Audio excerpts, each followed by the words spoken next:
ইসলামী চুয়াডাঙ্গা জেলা শাখা কর্তৃক আয়োজিত আজকের এই জনসমাবেশের সম্মানিত সভাপতি, সম্মানিত প্রধান অতিথি, সম্মানিত অতিথিবৃন্দ, সম্মানিত সাংবাদিক বন্ধুগণ, আইন শৃঙ্খলায় নিয়োজিত বন্ধুগণ, আমার একান্ত প্রিয় এদেশের ইসলাম প্রিয় এদেশের বাংলাদেশের স্বাধীনতাকামী বিপ্লবী জনতা, সকলকে সালাম, আসসালামু আলাইকুম ওয়া রাহমাতুল্লাহ। সংগ্রামী বন্ধুগণ, আজকে এই সমাবেশ স্থল থেকে যে কথাটি না স্মরণ করলেই নয়, যে স্বৈরাচার আমাদের মাথার উপরে দীর্ঘ 16 বছর অঙ্কোপোষের মতো চেপে বসেছিল, তারা ক্ষমতায় এসে 2009 সালে এদেশের দেশপ্রেমিক সেনাবাহিনীকে হত্যা করে এই দেশের স্বাধীনতা নিশ্চিহ্নের প্রথম পায়তারা শুরু করেছিল। এরপর 2013 সালে এদেশের ইসলাম প্রিয় মানুষের নেতা, যারা বাংলাদেশের স্বাধীনতাকামী মানুষের প্রতিনিধিত্ব করে, এদেশের ইসলাম প্রিয় আমাদের মাওলানা নিজামী, আমাদের শহীদ মুজাহিদ, আমাদের ছাইদি সহ সকলকে বিনা বিচারে সাজা দিয়েছিল। এদেশে আমরা দেখেছি পাঁচই মে শাপলা চত্বরে অসংখ্য মানুষকে গুলি করে হত্যা করেছিল।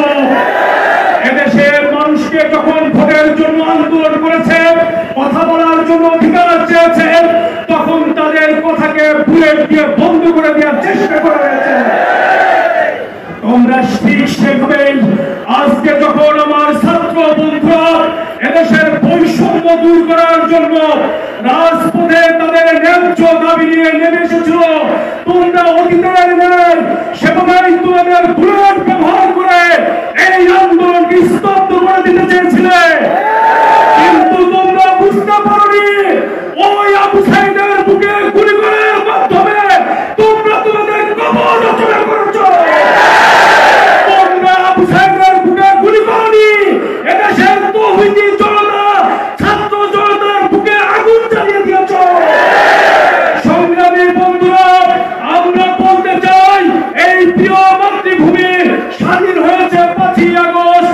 এই স্বাধীনতা নিয়ে যারা ষড়যন্ত্র করছে, বিভিন্ন ভাবে লুণ্ঠনাজ, হামলা ডাকাতি করছে, বিভিন্ন সংখ্যালঘুদের উপর হামলা করছে, তাদেরকে স্পষ্ট ভাষায় জানিয়ে দিতে চাই, তোমরা যারা এই কাজটি করছো, তোমরাও ফ্যাসিস্ট শেখ হাসিনার মতো তাদের দোষর হিসেবে ভূমিকা পালন করছো।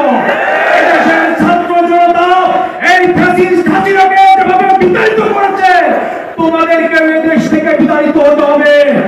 এজন্য প্রিয় বন্ধুরা, আজকে এই ছাত্র জনতার আন্দোলনের মাধ্যমে জানিয়ে দিয়েছে, এই বাংলাদেশে অতীতে যেমনি ভাবে কোন স্বৈরাচারীর জায়গা হয়নি, ভবিষ্যতে এই বাংলার জমিনে কোন স্বৈরাচারীর জায়গা হবে না, হবে না।